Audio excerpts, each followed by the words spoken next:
got to see what you see. You are doing a great work in me. I've decided I can't stand still. No, you have given me purpose. All my heart is yours. All my life is yours. I will make a move for you, for you. All my heart is yours. All my life is yours. I will make a move for you. Make a move for you. Make a move, make a move. Make a move for you. I will make a move, make a move. Make a move for you. I will.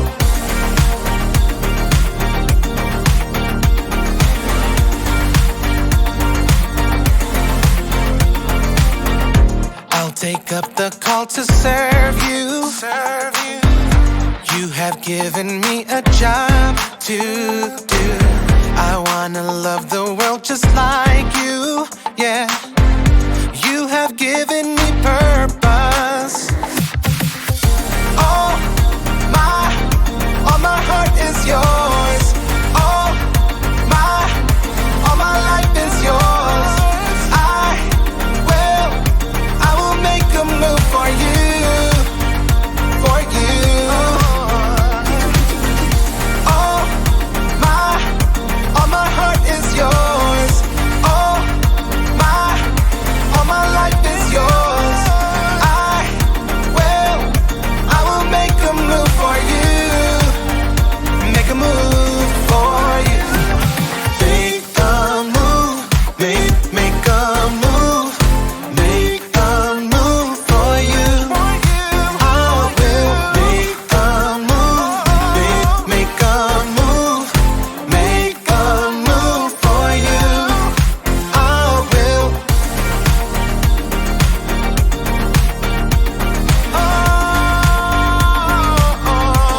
Make a move.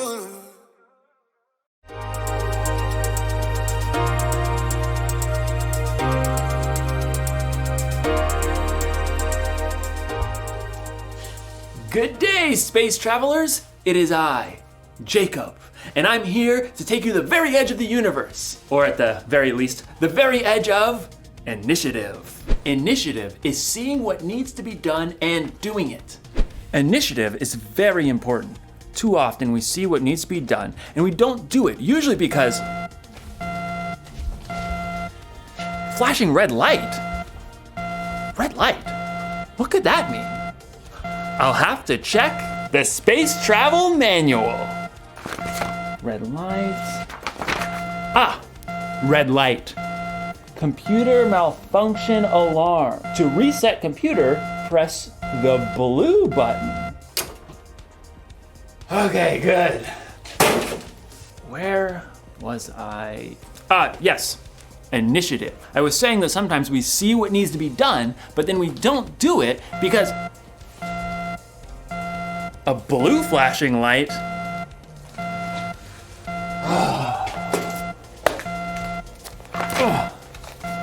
Blue light, blue light, blue light, blue light. Clogged toilets. To unclog, press the orange button. That'll do the trick. Man, it's really hard to focus around here. What I was saying was, a flashing orange light? Okay.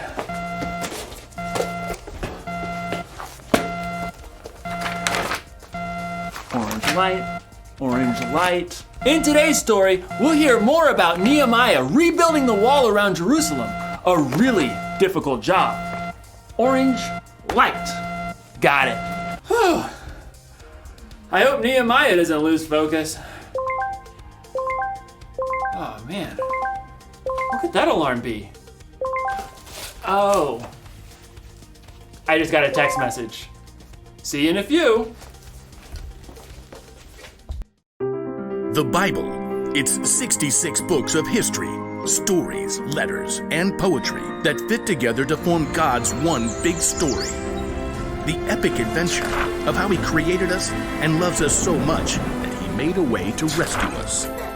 As we travel through the Bible, from Genesis to Revelation, we discover people who met God and found their lives changed forever.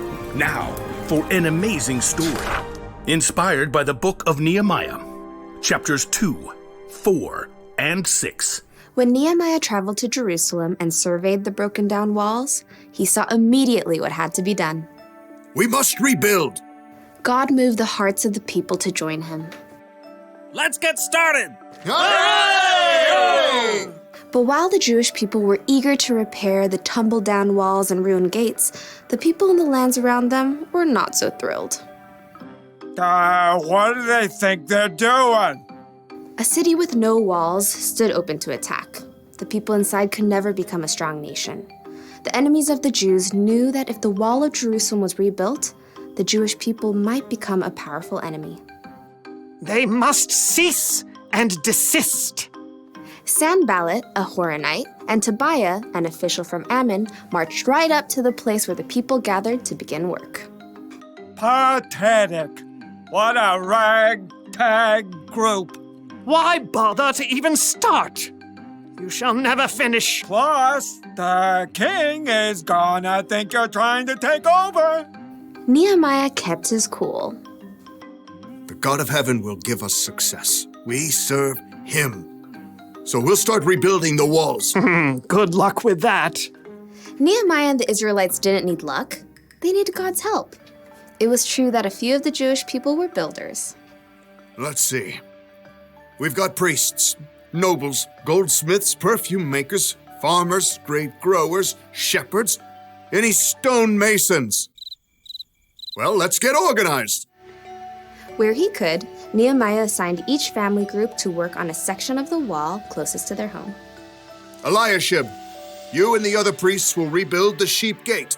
Then, work on the wall up to the Tower of the 100. On it. Hassanah's family, I want you to work on the fish gate, lay its beams, and repair the doors with metal bolts and bars. We've got this. Nehemiah continued to give each family or group a part of the wall to rebuild. Old and young, men and women, they put everything they had to gather the fallen stones and hewing beams. In a short time, the wall began to rise again. Inconceivable.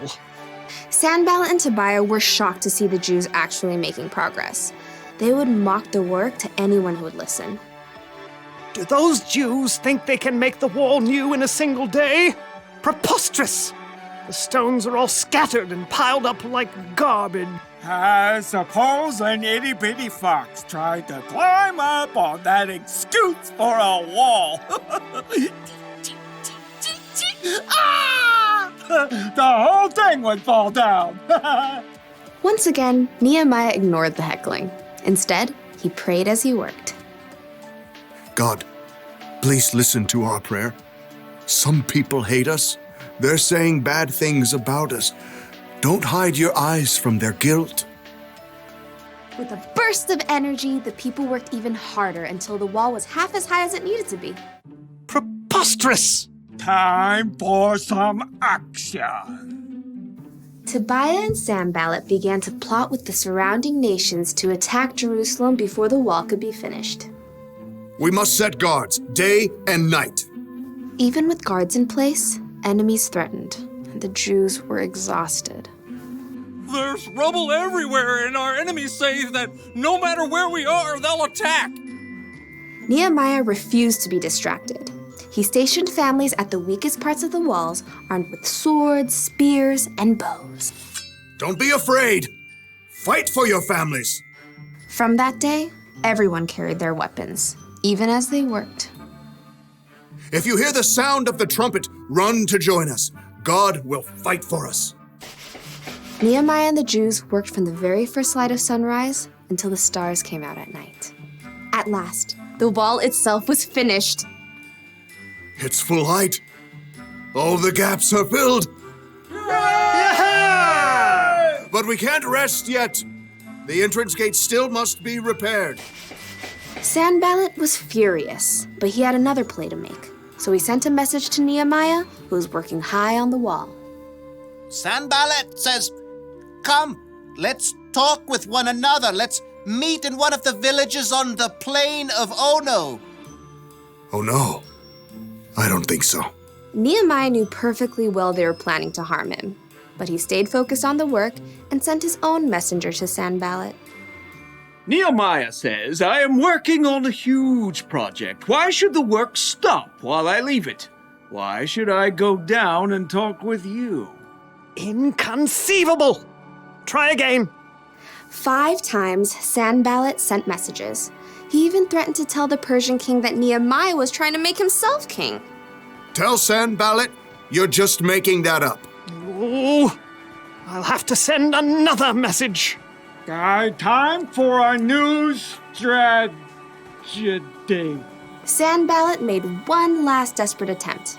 He hired a man named Shemaiah to make Nehemiah look bad with his own people. Nehemiah, some men are coming at night to kill you. Let's go hide in the temple and lock the doors. Nehemiah knew that God had not sent Shemaiah. Should a man like me run away? No, I won't go. Once again, Nehemiah saw through the tricks of his enemies.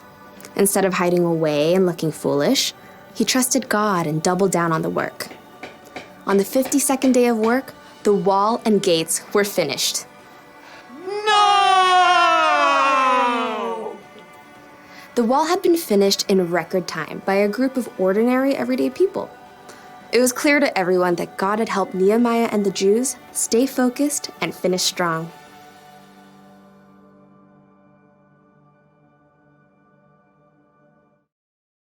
Can't talk now, gotta focus. Sorry about that. It's so easy to get distracted sometimes, isn't it? I mean, you probably don't get distracted by alarms and flashing lights, but there are a lot of things that can distract you. When you're supposed to be focusing on homework, you might get distracted by the TV or the internet. When you're supposed to be cleaning your room, you might end up playing with your toys. When you're supposed to be listening to your teacher, you're making funny faces at your friends. We get distracted by our stuff, by other people, even by our own thoughts and worries. There's so many things fighting for our focus. It can be overwhelming. I mean, look at Nehemiah. He was rebuilding the wall of Jerusalem. He had enemies on the outside and people fighting with each other on the inside.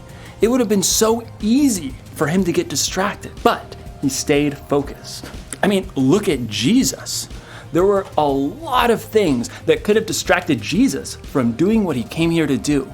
But he stayed focused on what was most important, saving the world and making it possible for us to have a relationship with God. Staying focused isn't always easy, but when you focus, you can get things done quicker and better. So, the one thing to remember today is this: stay focused on what needs to be done. If you need help, take a minute or two to talk to God before you have something you need to focus on, and try to steer clear of the things that can distract you. I'm putting you on silent, and when in doubt, consult the Space Travel Manual, if you have one. What do all the lights mean?